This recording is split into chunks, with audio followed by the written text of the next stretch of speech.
بسم اللہ الرحمن الرحیم الحمد للہ والصلاة علی نبیہ وعلی آلہ واصحابہ المتأدبین بآدابہ، اما بعد، فاعوذ باللہ من الشیطان الرجیم، بسم اللہ الرحمن الرحیم۔ لن ينال الله لحومها ولا دماؤها ولكن يناله التقوى منكم، صدق الله مولانا العظیم، وبلغنا رسوله النبی الکریم، ونحن على ذلك لمن الشاہدین والشاکرین، والحمد للہ رب العالمین۔ ان اللہ ملائکتہ یصلون علی النبی یا ایھا الذین آمنوا صلوا علیہ وسلموا تسلیما، صلی اللہ علی النبی الامی وآلہ صلی اللہ تعالی علیہ وسلم، صلاۃ و سلام علیک یا رسول اللہ، مولایا صلی وسلم دائما ابدا علی حبیبک خیر الخلق کلہم۔ معزز حاضرین و محترم سامعین، ذوالحجہ یعنی بقرعید کا مہینہ شروع ہو چکا ہے۔ آج اس کی دوسری تاریخ ہے، اور اس مہینے میں بہت ہی اہم عبادت دو، ایک تو یہ ہے کہ حج ہے۔ لاکھوں حاجی مکہ مکرمہ پہنچ چکے ہوں گے حج بیت اللہ کے لیے۔ مولا تعالیٰ جتنے بھی مسلمان حج کے لیے گئے ہیں ان کو حج مبرور کی سعادت عطا فرمائے، اور ہمیں اور آپ کو بھی مولا تعالیٰ حج کی توفیق عطا فرمائے۔ تو ایک تو ہے حج بیت اللہ، اور دوسری اہم چیز جو ہے وہ ہے قربانی۔ اور قربانی حضرت ابراہیم علیہ السلام کی عظیم یادگار ہے، جو آپ ہر سال سنتے ہیں، خوب جانتے ہیں کہ حضرت ابراہیم علیہ السلام کو بڑھاپے میں بچہ پیدا ہوا۔ وہ ظاہر ہے کہ بڑھاپے میں جو بچہ پیدا ہوتا ہے اس سے بڑی محبت ہوتی ہے، بڑا پیار ہوتا ہے۔ ایسے تو ہر آدمی اپنے بیٹے سے، بیٹی سے بہت پیار و محبت کرتا، مگر وقت گزرنے کے بعد اور بہت تمنا کے بعد جو لڑکا پیدا ہوتا ہے تو ظاہر ہے اس سے بڑی محبت ہوتی ہے، بڑا پیار ہوتا ہے۔ حضرت ابراہیم علیہ السلام کو بھی حضرت اسماعیل سے بڑی محبت تھی، تو فرشتوں نے عرض کیا کہ اللہ، تو نے تو ابراہیم کو اپنا خلیل بنایا ہے۔ خلیل ہونے کا مطلب یہ ہے کہ تیرے علاوہ کسی کی محبت اس کے دل میں نہ ہو، مگر ابراہیم کے دل میں تو اسماعیل کی بڑی محبت۔ تو فرشتوں کو بتانا چاہا رب تبارک و تعالیٰ نے، ابراہیم ہمارا خلیل ہے، یقیناً ہمارا خلیل ہے، اور ہماری محبت اس کے دل میں بہت ہے، اور ہم سے زیادہ کسی کی محبت نہیں۔ قربانی کا حکم دیا۔ آپ نے سنا اونٹ کی قربانی کر دیا ایک دن، دوسرے دن پھر کیا، پھر اس کے بعد حکم ہوا قربانی کرو۔ تو حضرت ابراہیم چونکہ اللہ کے نبی تھے، خلیل اللہ تھے، سمجھ گئے کسی عظیم چیز کی قربانی ہے، اور وہ اسماعیل کی قربانی مطلوب ہے۔ ظاہر ہے حضرت اسماعیل کی قربانی کے لیے تیار ہو گئے۔ پورا واقعہ تفصیل سے جو بارہا آپ سنتے رہتے ہیں۔ تیار جب ہو گئے تب فرشتوں نے اقرار کر لیا جب لٹا دیا بیٹے کو، چھری بھی چلا دیا، تو فرشتوں نے قرار کر لیا کہ واقعی ابراہیم اے اللہ تیرا خلیل ہے اور تیرے علاوہ کسی کی محبت اس کے دل میں تجھ سے زیادہ نہیں ہے۔ اور پھر ابراہیم علیہ السلام نے جب قربانی کیا تو ان کی قربانی قبول بھی ہو گئی، حضرت ابراہیم بچ بھی گئے اور قربانی بھی قبول ہو گئی۔ تو حضرت ابراہیم علیہ السلام کی یہ سنت ہے اور اللہ کو ان کی یہ ادا پسند آئی، تو قیامت تک کے لیے اللہ تبارک و تعالیٰ نے اس سنت کو قائم رکھنے کے لیے ہمیں اور آپ کو حکم دیا۔ چنانچہ مشہور صحابی حضرت زید بن ارقم رضی اللہ تعالی عنہ نے حضور سے عرض کیا، یا رسول اللہ ما ہی الاضاحی، یہ قربانیاں کیا ہیں؟ فرمایا سنت ابیکم ابراہیم، تمہارے باپ ابراہیم کی سنت ہے، اور اس سنت کو ہمیشہ ہمیشہ کے لیے قائم رکھنا ہے۔ یہ عظیم یادگار ہے حضرت ابراہیم علیہ السلام کی، اور ظاہر ہے جب یہ مہینہ آتا ہے تو مہینہ آنے سے پہلے ہی اور کچھ لوگ مہینہ شروع ہونے کے بعد قربانی کی تیاری شروع کر دیتے ہیں، اور اپنے حیثیت اپنی طاقت کے مطابق ہر شخص سوچتا ہے کہ ہم اللہ کی راہ میں قربانی کریں۔ اور ظاہر ہے اس کے تعلق سے حدیث شریف بھی ہے، ام المومنین حضرت عائشہ رضی اللہ تعالی عنہا فرماتی ہیں کہ یوم النحر یعنی 10ویں ذی الحجہ کو خون بہانے سے زیادہ بندے کا کوئی عمل زیادہ پسند نہیں ہے، زیادہ پیارا نہیں ہے، اور یہی جانور جس کو ہم قربانی کرتے ہیں اپنے سینگ اپنے کھروں کے ساتھ اپنے بالوں کے ساتھ آئے گا۔ فرماتی ہیں کہ تم خوش دلی سے قربانی کرو۔ ظاہر خوش دلی سے جب ہم قربانی کریں گے تو اچھے جانور کی قربانی کریں گے۔ معلوم کیا ہوا کہ لاکھوں نہیں کروڑوں روپے اللہ کی راہ میں ہم لٹا دیں تو یہ نہیں ہے کہ ہماری قربانی سے ہماری بچت ہو جائے گی، نہیں، قربانی ہم کو کرنا ہے۔ حضرت عائشہ فرماتی ہیں کہ خون بہانے سے زیادہ کوئی عمل پسند نہیں ہے، اور جانور کا خون زمین پر گرنے سے پہلے رب تبارک و تعالیٰ کی بارگاہ مقبولیت میں یہ قربانی ہماری پہنچ جاتی ہے۔ کتنا پیارا عمل ہے کہ ابھی ہم نے خون ہمارا زمین پر پہنچا بھی نہیں اور ہماری قربانی کیا ہو گئی؟ مقبول ہو گئی۔ مگر شرط کیا ہے؟ شرط یہ ہے کہ ہم قربانی کریں پورے جذبے کے ساتھ کریں، قربانی کریں تو اخلاص کے ساتھ کریں، قربانی کریں خوش دلی سے کریں۔ اسی لیے قرآن فرماتا ہے لن ینال اللہ لحومها ولا دماؤها ولکن ینالہ التقوی منکم، اللہ کو تمہارے گوشت پوست کی ضرورت نہیں ہے۔ اللہ کو کیا ضرورت ہے؟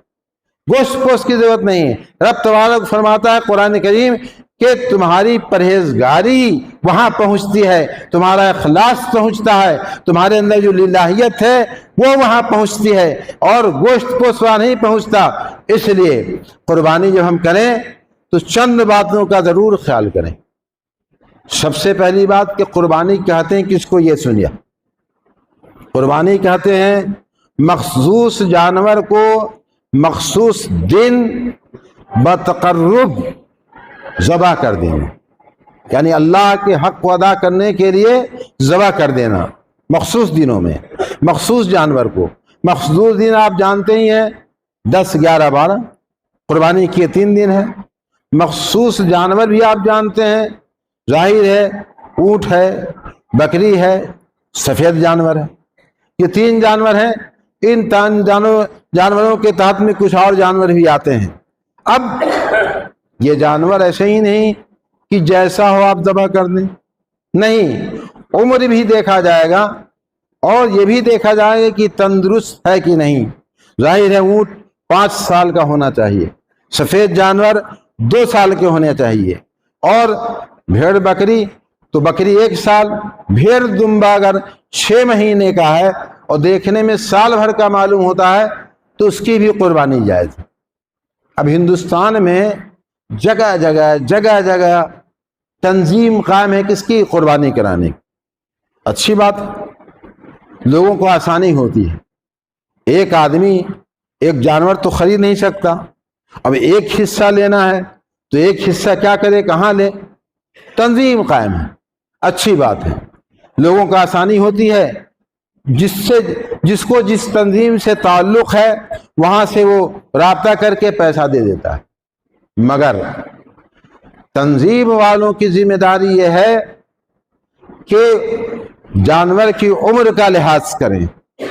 جس عمر کا جانور ذبح کرنا جائز ہے، قربانی کرنا، تو اس کا لحاظ کریں، اور اس کے ساتھ ساتھ ایسا نہ ہو کہ کھینچ کر یا بیل گاڑی پہ لاد کے قربان گاہ میں مذبح میں لے جائیں۔ نہیں، اگر ایسا کرتے ہیں، ظاہر ایسا کیوں کرتے ہیں؟ پیسہ بچانے کے لیے، پیسہ بچے گا زیادہ سے زیادہ ہم کو۔ زیادہ تر لوگ تو ایسے ہیں کہ جن کو نہ کوئی تنظیم نام ہے، کوئی کام نہیں ہے، کرتے ہیں، تو ظاہر ہے یہاں نہیں مگر اللہ کے ہاں ان کو جواب دینا پڑے گا کہ تم نے یہ خیانت کیوں کیا؟ تمہیں امین بنایا گیا تھا، اور امین جب بنایا گیا تو امانت میں خیانت نہیں کرنا چاہیے۔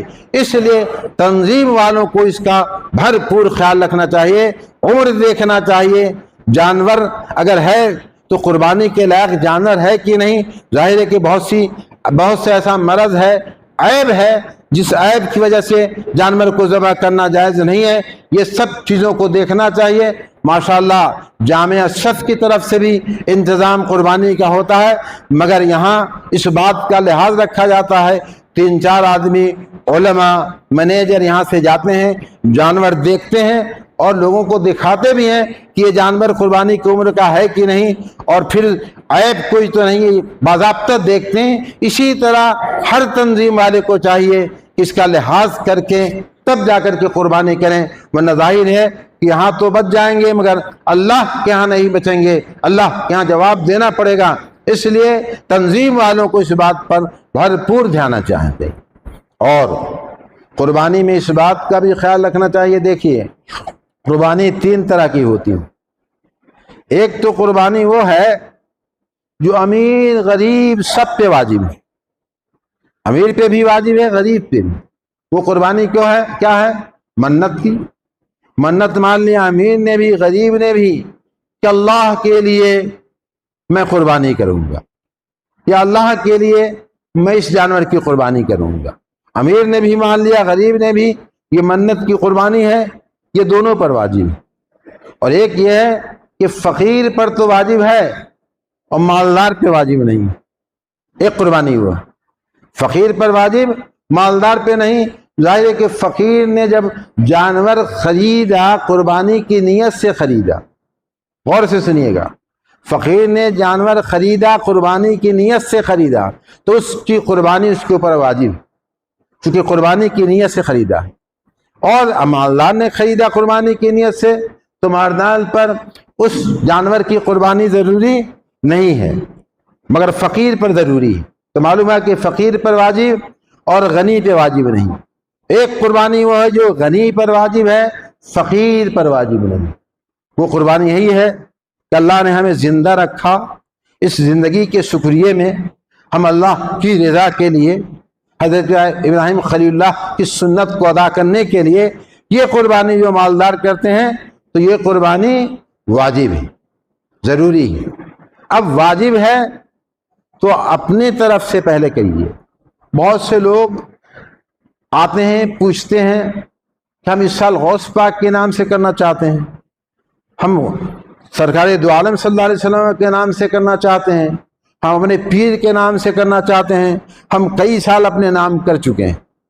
چونکہ علم نہیں ہے تو کہتے ہیں ہم کئی سال تو اپنے نام کر چکے ہیں، اس سال پیر کے نام سے کر دیں۔ ایسا نہیں ہے۔ قربانی اگر مالدار ہے تو اپنی طرف سے ضروری ہے، اللہ نے دیا ہے تو ظاہر ہے آپ غوث پاک کے نام کیجئے، حضور پاک کے نام کیجئے، پیر صاحب کے نام کیجئے، باپ کے نام کیجئے، جس کے بھی نام کیجئے، مگر پہلے اپنے اوپر ضروری ہے۔ اگر اپنے نام قربانی نہیں کیا مالدار نے تو پھر گنہگار ہوگا وہ۔ اس لیے اس بات کا خیال رکھنا چاہیے۔ بہت کم پڑھے لکھے لوگ جو ہیں وہ ضرور اس بات کو پوچھتے ہیں. بعض تو میں یہاں سے پہلے علیمیہ میں ہر سال پوچھنے آتے تھے, ہر سال بتائیے, پھر پوچھتے تھے کہ حضرت میں تو 10 سال سے اپنے نام کر رہا ہوں, اس سال چاہتا ہوں حضور کے نام کر دوں. ایسا نہیں ہے, اللہ تبارک و تعالیٰ نے دیا ہے اپنے بعد جس کے نام کیجئے. بہت سے مالدار لوگ کئی جانور قربانی کرتے ہیں, بزرگوں کے نام, باپ دادا کے نام. اور اس بات کا بھی قربانی میں خوب خیال رکھیے, قربانی 7 آدمی شریک ہوتے ہیں بڑے جانور میں. چھوٹا جانور ہے تو ایک, بڑے جانور میں 7 آدمی شریک ہوتے ہیں. تو اس بات کا بھی آپ خیال رکھیے کہ کسی کی نیت اس میں گوشت کھانے کی نہ ہو, اور کوئی بدعقیدہ بھی نہ ہو. بھی سن لیجیے آپ, کوئی بدعقیدہ اس میں نہ ہو. کوئی بدعقیدہ رہا شریک اور گوشت کھانے کی نیت سے کوئی قربانی کر رہا آپ کا شریک ہے, کسی کی قربانی نہیں ہوگی. اس بات کا بہت خیال رکھیں, اس لیے کہ بعض جگہوں پہ دیکھا کہ اپنے رشتہ دار کو جو بدعقیدہ ہے لوگ قربانی میں شریک کر لیتے ہیں, اور شریعت کو نہیں دیکھتے ہیں, طبیعت کو دیکھتے ہیں. ہمارا رشتہ دار ہے, اس کو خوش کرنے کے لیے, ارے اس کو خوش کرنے سے کیا ہوگا, اللہ کو خوش کرو, رسول اللہ کو خوش کرو, حضرت ابراہیم علیہ السلام کی سنت کو ادا کرو. تو یہ مت دیکھو یہ میرا قریبی رشتہ دار ہے, ارے ہے تو کیا ہے, بدعقیدہ ہے تو تمہارا کیا ہے. اسی طرح اگر کوئی یہ ظاہر کرے کہ اگر میں قربانی نہیں کروں گا تو گوشت کہاں سے ملے گا, ملے یا نہ ملے, گوشت کھانے کو مل جائے گا, میں قربانی کرتا ہوں, اس نے ظاہر کر دیا گوشت کھانے کی نیت سے. اس لیے اس بات کا آپ بہت لحاظ رکھیے, اور جس سے کرائیے اس کو کہہ بھی دیجئے کہ اس میں کوئی ایسا شریک نہ ہو, ورنہ ہماری بھی قربانی نہیں ہوگی, کسی کی قربانی نہیں ہوگی. اور آپ خوب جانتے ہیں, میرا خیال ہے سب اس بات کو جانتے ہیں, ذوالحجہ کا چاند نظر آ جائے تو چاند نظر آتے ہی نہ ناخن کٹوائیں نہ سر کے بال کٹوائیں. جب آپ نے قربانی کر لیا, اب قربانی کرنے کے بعد پھر آپ ناخن ترشوا سکتے ہیں, بال کٹوا سکتے ہیں. اور پھر تکبیر تشریق کی بھی بہت اہمیت ہے کہ 9ویں ذوالحجہ کو فجر سے 13ویں ذوالحجہ کی عصر تک تکبیر تشریق آپ کو کہنا ہے. جماعت کے ساتھ, جماعت مستحبہ کے ساتھ جو نماز ادا کی گئی ہے اس کے بعد ایک بار کہنا واجب ہے, 3 بار کہنا مستحب ہے, اور اگر جماعت سے نہیں ہو تب بھی کہہ لیں تو بہتر ہے. اس لیے ان باتوں کا آپ خیال رکھیں, خوب خیال رکھیں. اور یہ بھی خیال رکھیں کہ قربانی آپ کریں تو ہمارا اسلام پاکیزہ مذہب ہے, صاف ستھرا مذہب ہے, پاکیزہ مذہب ہے. تو اس بات کا خیال رکھیں. اگر جیسے بہت سے لوگ اپنے گھروں میں قربانی کرتے ہیں, ہم خود اپنے گھروں میں کرتے ہیں, تو ظاہر ہے اس بات کا خیال ہے صفائی ستھرائی کا. صفائی ستھرائی کا بہت خیال ہے. قربانی کے بعد گندگی کو آپ صاف کریں, ورنہ ظاہر ہے کہ آپ کی آبادی میں قربانی ہے, گھر گھر قربانی اگر ہے تو غیر بھی گزرتے ہیں, ہم بھی گزرتے ہیں, ہم کو بھی تکلیف ہوتی ہے, بدبو ہوتی ہے, غیروں کو بھی تکلیف ہوتی ہے. اور پھر آپ گوشت کو جو لے جائیں تو گوشت کو چھپا کر کے ایک جگہ سے دوسری جگہ آپ منتقل کریں, تو پوشیدہ چھپا کر کے ان باتوں کا آپ خیال رکھیں تاکہ کسی طرح کا فتنہ, کسی طرح کا انتشار نہ ہو. اور جس جانور کی قربانی آپ کو کرنی ہے اسی کی کیجئے, چوری چھپے دوسرے جانور کی قربانی مت کیجئے, اپنی جان کی حفاظت کیجئے. ہندوستان کا ماحول آپ کو معلوم ہے کہ کتنا خراب ماحول ہندوستان کا ہے, اس لیے ان باتوں کا آپ خیال رکھیے. رب تبارک و تعالیٰ ارشاد فرماتا ہے کہ گوشت پوش کی ضرورت نہیں ہے, نیت ہے تمہارے پرہیزگاری کی. تمہاری نیت کو اللہ تبارک و تعالیٰ دیکھتا ہے, اخلاص کو دیکھتا ہے. اس لیے حاضرین بزم, اخلاص کے لیے حضرت ابراہیم خلیل اللہ علیہ السلام کی سنت کو زندہ رکھنے کے لیے قربانی کیجیے. رب تبارک و تعالیٰ ہماری قربانیوں کو قبول فرمائے, اور ہندوستان کو مولا تعالیٰ توفیق دے, ہندوستان کے ذمہ داروں کو, حکومت کو, کہ وہ مسلمانوں کی جان مال حفاظت کا مکمل طور پر 3 دن انتظام کریں تاکہ کسی طرح کا فتنہ اور کسی طرح کا انتشار نہ ہو. وآخر دعوانا الحمدللہ رب العالمین.